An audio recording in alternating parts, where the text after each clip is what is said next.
बिस्मिल्लाहिर्रहमानिर्रहीम। स्टूडेंट्स, ये lecture number 2 past paper biology MCQs के हवाले से है। ये एमसीक्यूज़ 2005 के ईटा मेडिकल टेस्ट में मौजूद थे, वहाँ से ली गई है और आपके लिए मुख्तलिफ मेडिकल डेंटल कॉलेजेस और मुख्तलिफ यूनिवर्सिटीज़ एडमिशन टेस्ट के लिए काफ़ी फ़ायदेमंद है। तो चलिए लेक्चर 2 का आगाज़ करते हैं। ये जो क्वेश्चन है 20 एमसीक्यूज़ तक तो हमारा पहला लेक्चर हो चुका था। 21 एमसीक्यूज़ है कि DNA and histone together form a Beed like structure called. DNA और हिस्टोन जो कि नेम है प्रोटीन का, दोनों मिलकर एक स्ट्रक्चर बना लेते हैं, उसी को हम क्या कहते हैं? ऑप्शन ए में है मीजोसोम, बी में है पॉलीसोम, सी में है न्यूक्लियोसोम और डी में है सेंट्रोसोम। तो ये नोट कर ले अपने साथ कि डीएनए और हिस्टोन दोनों मिलके क्रोमोसोम के जो स्मॉलर रिपीटिंग यूनिट्स है वही बनाते हैं और उसे smaller repeating unit of chromosomes उसको हम कहते हैं न्यूक्लियोसोम। तो इस क्वेश्चन का सही ऑप्शन है option C, nucleosome. Book reference देख ले इसका। ये चैप्टर है chromosome and DNA, second year के बायोलॉजी में, और टॉपिक है अल्ट्रा स्ट्रक्चर ऑफ क्रोमोसोम। वो अगर आप देख ले तो इस क्वेश्चन का जवाब वहाँ पे आपको मिल सकता है। Question 22, cortisone is an important hormone of. Cortisone एक हार्मोन का नाम है और ये कहाँ से, इसका जो सिक्रीशन है, इखराज है, कहाँ से होता है? ऑप्शन ए में है एड्रेनल कॉर्टेक्स, बी में है एड्रेनल मेडुला, सी है सेरिब्रल कॉर्टेक्स और डी में है सेरिब्रल मेडुला। तो एड्रेनल ग्लैंड जो कि किडनीज के ऊपर है, एक किडनी के ऊपर और दूसरा दूसरे के ऊपर, उस एड्रेनल ग्लैंड के दो हिस्से हैं। Outer region is adrenal cortex और inner region is adrenal medulla. Cortisone is secreted from the outer region of adrenal gland which is known as adrenal cortex. तो इस क्वेश्चन का सही जवाब है ऑप्शन ए। बुक रेफरेंस देख ले इसका। ये लिया गया है, चैप्टर है केमिकल कोऑर्डिनेशन और टॉपिक है एड्रेनल ग्लैंड, सेकेंड ईयर के बायोलॉजी से ये क्वेश्चन है। Question 23, milk is pasteurised by heating it. Pasteurisation process है और मिल्क के पेस्चराइजेशन के लिए जितना हीट रिक्वायर्ड है उसके लिए सही ऑप्शन क्या है? ऑप्शन ए में है 100 सेंटीग्रेड, बी में है 100 सेंटीग्रेड पर 30 मिनट्स, सी में है 71 सेंटीग्रेड पर 32 मिनट्स और डी में है 62 सेंटीग्रेड पर 32 मिनट्स। तो इसका सही ऑप्शन है option D, milk is pasteurised by heating at 62 centigrade पर 32 मिनट्स। ये बुक रेफरेंस देख ले इसका। चैप्टर है प्रोकैरियोटा, टॉपिक है कंट्रोल ऑफ हार्मफुल बैक्टीरिया और फर्स्ट ईयर की बायोलॉजी से ये क्वेश्चन है। Question 24, the number of bones in coccyx are. Coccyx, it is a bone of the vertebral column. तो ये coccyx, इसमें टोटल कितनी बोन्स है? ऑप्शन ए में है 2, बी में है 3, सी में है 4 और डी में है 5। सही जवाब इसका है option D, coccyx has a number of bones, a total number of bones in the coccyx are 5. Option D is the correct answer. Book reference देख ले इसका। चैप्टर है सपोर्ट एंड मोमेंट, टॉपिक है वर्टिब्रल कॉलम, सेकेंड ईयर की biology से ये question. Question 25, the genetic material of plant viruses is. Option को देख लें। ऑप्शन ए में है डीएनए, बी में है आरएनए, सी में है डीएनए एंड आरएनए और डी में है प्रोटीन्स। तो प्लांट वायरस के लिए आप अपने साथ ये नोट कर ले कि genetic material for most of the organism is double stranded DNA only. A minority of plant viruses possess double stranded DNA genome. However, some of the plant viruses have genomes that are composed of single stranded DNA. तो यहाँ पर अगर हम option A में देख लें तो DNA यहाँ पे है। इस क्वेश्चन का सही जवाब हुआ option A, plant viruses has a genetic material composed of DNA. Chapter book reference देख ले इसका। चैप्टर है ए सेलुलर लाइफ, चैप्टर 5 है फर्स्ट ईयर की बायोलॉजी से और वायरोसिस के जो डिफरेंट टाइप्स दिए गए हैं वहाँ पर इस क्वेश्चन का जवाब आपको मिल सकता है। क्वेश्चन है 26, the percentage of arthropods in animal kingdom is.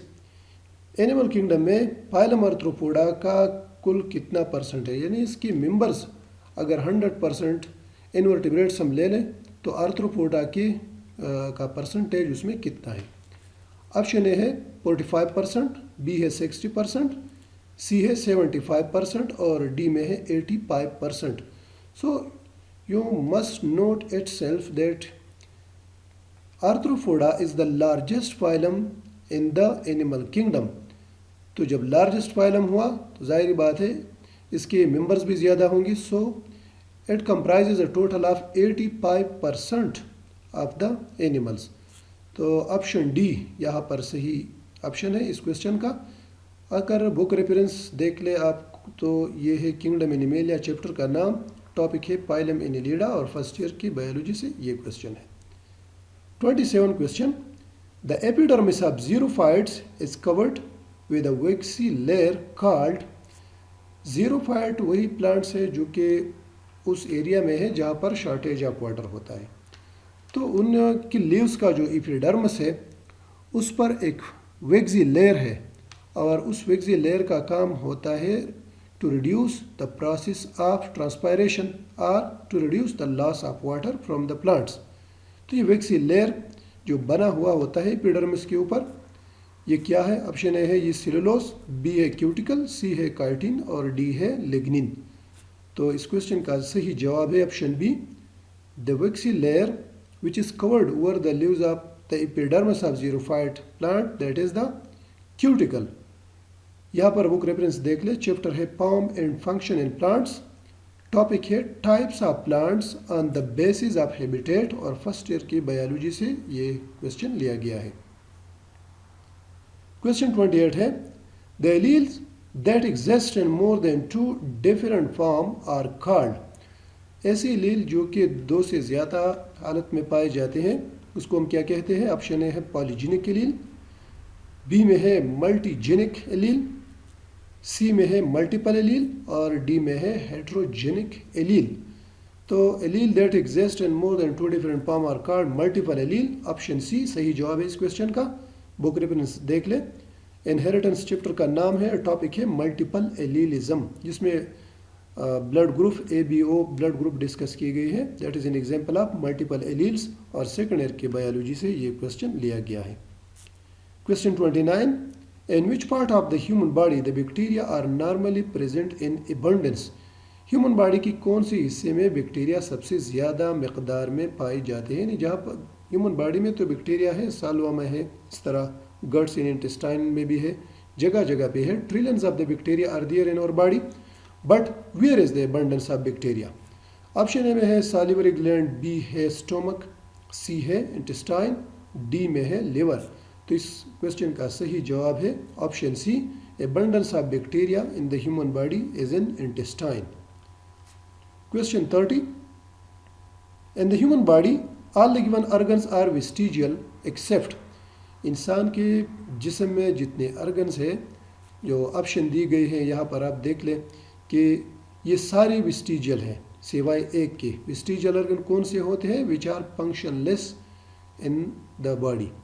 ये हमारे जो एंसेस्टर थे उनमें फंक्शनल थे, लेकिन फिर इवोल्यूशनरी प्रोसेस के थ्रू ये फंक्शनलेस हो गई। मौजूद है लेकिन इसका कोई काम है नहीं अब। तो कौन से वेस्टिजियल ऑर्गन्स है? ऑप्शन ए में है अपेंडिक्स, ये वेस्टिजियल है, बी है लेग मसल, ये भी वेस्टिजियल है, सी में है कि कोकिक्स और डी में है निक्टेटिंग मेम्ब्रेन। तो सारे के सारे वेस्टिजियल है सिवाय एक के, और वही एक है leg muscles which are not vestigial. So option B is the correct answer. ये इवोल्यूशन का चैप्टर था, वहाँ से क्वेश्चन लिया गया है और टॉपिक यहाँ पर थोड़ी सी तो गलती हुई है। वेस्टिजियल ऑर्गन्स सेकेंड ईयर के बायोलॉजी में है, वहाँ से क्वेश्चन लिया गया है। Question 31, in hydra, planaria and earthworm the exchange of gases occurs through the. 3 animal है, हाइड्रा है, प्लेनेरिया और अर्थवर्म। इन तीनों में गैसेस एक्सचेंज किस वजह से है? लंग्स के ज़रिए, बी में है गिल्स के ज़रिए, सी है ट्रैकिया के ज़रिए और डी है जनरल बॉडी सरफेस। सो सही जवाब इसका है option D. In hydra planaria and earthworm the exchange of gases occur through the general body surface. ये चैप्टर 9 किंगडम एनिमेलिया और फर्स्ट ईयर के बायोलॉजी से ये क्वेश्चन लिया गया है। ये है इसका book reference. Question 32, increase secretion of anti diuretic hormone is due to ADH। Anti diuretic hormone का अगर ज़्यादा मकदार में खारिज होते हैं तो इसकी वजह क्या हो सकती है। ऑप्शन ए में है कि डिक्रीज वाटर सप्लाई, जब बॉडी के अंदर पानी की मकदार कम हो तो तब ये ज़्यादा खारिज होगा। बी में है किडनी डिसऑर्डर, अगर किडनी डिसऑर्डर हो जाए। सी में है होम्योस्टैटिक, अगर सारे सिस्टम इनसाइड द बॉडी का जो कंडीशन है वो ठीक ठाक चल रहा है, होम्योस्टैसिस है, ये नॉर्मल बॉडी कंडीशन है, तब इसका सिक्रेशन ज़्यादा होगा। और डी में रखा गया है इंक्रीज वाटर सप्लाई, अगर बॉडी के अंदर पानी का मकदार ज़्यादा है। तो नोट कर ले अपने साथ कि anti diuretic hormone is secreted in response to shortage of water in the body because the main function of anti diuretic hormone is to absorb more water from the nephron and to produce concentrated urine. जब body के अंदर पानी की मकदार कम है, anti diuretic hormone का secretion ज़्यादा होगा ताकि ज़्यादा से ज़्यादा पानी जज़ब कर ले और बॉडी के अंदर पानी का जो मकदार है वो बरकरार रखे, यानी होम्योस्टेसिस मेंटेन रखे। तो क्वेश्चन का सही ऑप्शन क्या हुआ, increase secretion of anti diuretic hormone is due to decrease water supply in the body. इसका बुक रेफरेंस है चैप्टर 15, यानी होम्योस्टेसिस है, चैप्टर 15 सेकेंड ईयर के बायोलॉजी में है, वहाँ पर ADH डिस्कस हुआ है। इस तरह केमिकल कोऑर्डिनेशन में भी एंटी डायूरेटिक हार्मोन के हवाले से बात हुई है। एंटीरियर पिट्यूटरी ग्लैंड के जितने हार्मोन्स है वह टॉपिक आप देख लें तो इस क्वेश्चन का जवाब आपको वहाँ से मिल सकता है। Question 33, the rough endoplasmic reticulum is involve in the synthesis of. Rough endoplasmic reticulum, इसका फंक्शन क्या है, यानी सिंथेसिस किस चीज़ की तैयारी के लिए इस्तेमाल होता है। ऑप्शन ए में है प्रोटीन, बी में है कार्बोहाइड्रेट्स, डी में है फास्फोलिपिड और सी में है टर्फिनाइड्स। यह रफ एंडोप्लाज्मिक रेटिकुलम कौन सा है, जिसमें मौजूद है राइबोसोम्स, और राइबोसोम का फंक्शन है protein synthesis. So the function of endoplasmic reticulum is the synthesis of protein. यहाँ पर ऑप्शन ए ये सही जवाब है इसका। ये बुक रेफरेंस देख ले तो चैप्टर 1 है cell structure and function, topic है एंडोप्लाज्मिक रेटिकुलम फर्स्ट ईयर की बायोलॉजी में, वहाँ से क्वेश्चन आपको आंसर आपको इसका मिल सकता है। Question 34, which of the following has no digestive tube. नीचे जो एनिमल्स है इनमें कौन सा ऐसा है कि जिसका डाइजेस्टिव ट्यूब नहीं है। ऑप्शन ए में है टेफॉर्म, बी में है लाइवर फ्लूक, सी है प्लेनेरिया और डी में है राउंड वार्म। तो सही जवाब इसका है option B, liver fluke has no digestive tube. ये chapter 9 kingdom animalia first year के बायोलॉजी है, वहाँ से क्वेश्चन लिया गया है, ये हुआ इसका book reference. Question 35, the transitory stage in between cleavage and gastrulation is. Cleavage और गैस्ट्रुलेशन के दरमियान कौन सा प्रोसेस होता है। ऑप्शन ए है ऑर्गेनोजेनेसिस, बी है ब्लास्टूला, सी है गैस्ट्रोला और डी में है डेवलपमेंट। तो इसका सही जवाब है option B, blastula. Cleavage, blastulation और फिर होता है गैस्ट्रुलेशन। सो ऑप्शन बी यानी ब्लास्टूला फॉर्मेशन और the process of blastulation is the transitory stage between cleavage and gastrula. Book reference इसका देख लें, चैप्टर है एजिंग एंड डेवलपमेंट, टॉपिक है ह्यूमन डेवलपमेंट और सेकेंड ईयर की बायोलॉजी, वहाँ से ये क्वेश्चन लिया गया है। 36 क्वेश्चन है, विच of the following is least important in photosynthesis. ये विजिबल स्पेक्ट्रम की वेवलेंथ दी गई है। ऑप्शन ए है ब्लू लाइट्स, बी है रेड लाइट, सी है सनलाइट और डी में है ग्रीन लाइट। तो इनमें कौन सा वेवलेंथ फोटोसिंथेसिस के लिए ज़्यादा अहमियत का हामिल नहीं है। इसका सही जवाब है option D, green light is least important in photosynthesis because plant reflect green light and most of the photosynthesis takes place in the blue and red region of the visible spectrum. Option D is the correct answer. Book reference इसका है chapter 4 bioenergetics. Topic है role of light in the process of photosynthesis. First year की biology में ये topic है। Question 37, in sickle cell haemoglobin only one glutamic acid of normal haemoglobin is replaced by. Sickle cell बीमारी का नाम है जिसमें रेड ब्लड सेल्स का जो डिस्क शेप या राउंड शेप है दैट बिकम्स सिकल शेप्ड। और ये किस वजह से? Because of the abnormal haemoglobin. तो हेमोग्लोबिन में जो एबनॉर्मेलिटी आती है, 74 टोटल अमाइनो एसिड होते हैं हेमोग्लोबिन में। ग्लूटामिक एसिड जो कि अमाइनो एसिड का नाम है, इसकी जगह कोई और अमाइनो एसिड आके हेमोग्लोबिन का स्ट्रक्चर ख़राब कर लेता है। तो कौन सा अमाइनो एसिड ग्लूटामिक एसिड की जगह पे आ जाता है? जो अमाइनो एसिड सीक्वेंस है उसी वजह से वो डिस्टर्ब होता है। यह है वेलिन, बी है ल्यूसिन, सी है मिथ्योनिन और डी में है ग्लाइसिन। तो valine is the amino acid which replace glutamic acid during the sickle cell anemia condition. Option A is the correct answer.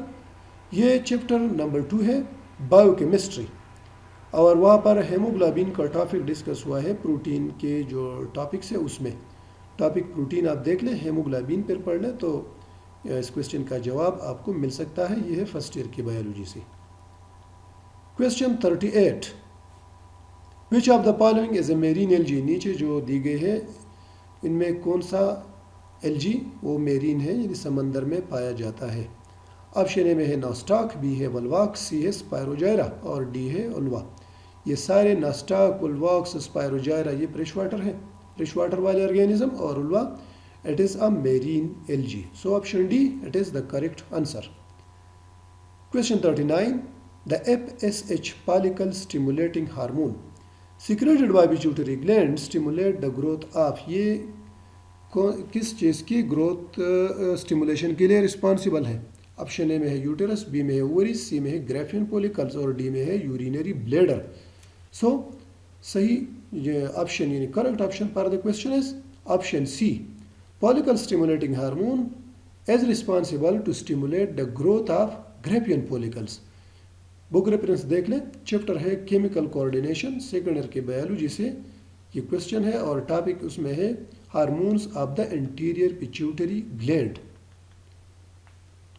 Question 40, bacteria reproduce asexually by. Bacteria में asexual reproduction किस तरीके से होता है? Option A है mitosis, B है meiosis, सी है conjugation और डी में है फिशन यानी बाइनरी फिशन। तो इसका सही जवाब है bacteria reproduce asexually by method known as fission, binary fission. Option D is the correct answer. Book reference देख ले, चैप्टर नंबर 6 प्रोकैरियोटा। टॉपिक है रिप्रोडक्शन इन बैक्टीरिया और फर्स्ट ईयर की बायोलॉजी से ये क्वेश्चन है।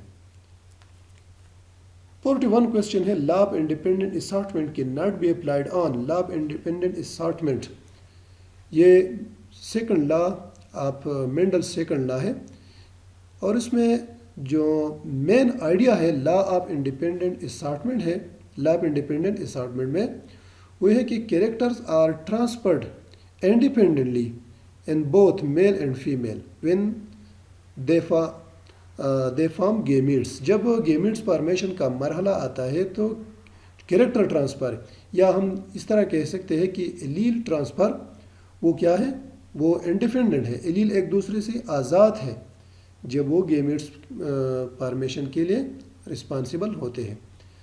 यहाँ पर है कि law of independent assortment can not be applied on. हम लॉ ऑफ इंडिपेंडेंट असॉर्टमेंट को डोमिनेंट जिन्स पे अप्लाई नहीं कर सकते, बी है रिसेसिव जिन्स इस पे अप्लाई नहीं कर सकते, सी में है लिंक्ड जिन्स और डी में है autosomal jeans.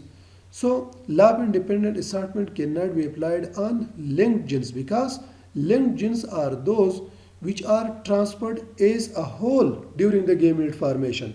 They cannot separate from each other. और independent assortment में क्या है कि genes are alleles are independent from each other. They assort independently while linked genes cannot assort independently. So option C ये correct answer है। Chapter है inheritance topic है Mendel law आप independent assortment and gene linkage, दोनों को आप मिला के पढ़ ले तो आपको इस क्वेश्चन का जवाब मिल सकता है। ये सेकंड ईयर के बायोलॉजी में है। Question 42, what happen to oxygen in electron transport chain. Electron transport chain ये एरोबिक रिस्पायरेशन में स्टेप है आता है। सबसे पहले होता है ग्लाइकोलिसिस, फिर होता है क्रिब्स साइकिल और इसके बाद होता है इलेक्ट्रॉन ट्रांसपोर्ट चेन। तो इसमें ऑक्सीजन के साथ क्या होता है? ऑप्शन ए में है कि it is released as a gas, B है फॉर्म कार्बन डाइऑक्साइड, सी है रिड्यूस टू वाटर और डी में है यूज्ड एज इलेक्ट्रॉन कैरियर।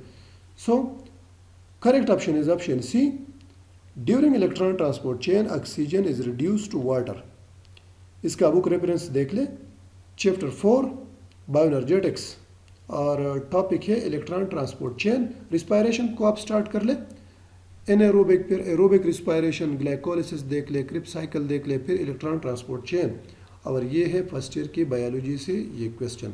तो इस तरह 2005 के ईटा मेडिकल टेस्ट का जो MCQs थे उसी के हवाले से ये दूसरा लेक्चर था। उम्मीद है आपको ये वीडियो पसंद आ चुकी होगी। हमारा चैनल सब्सक्राइब कीजिएगा ताकि मज़ीद वीडियो आप तक पहुंच सके।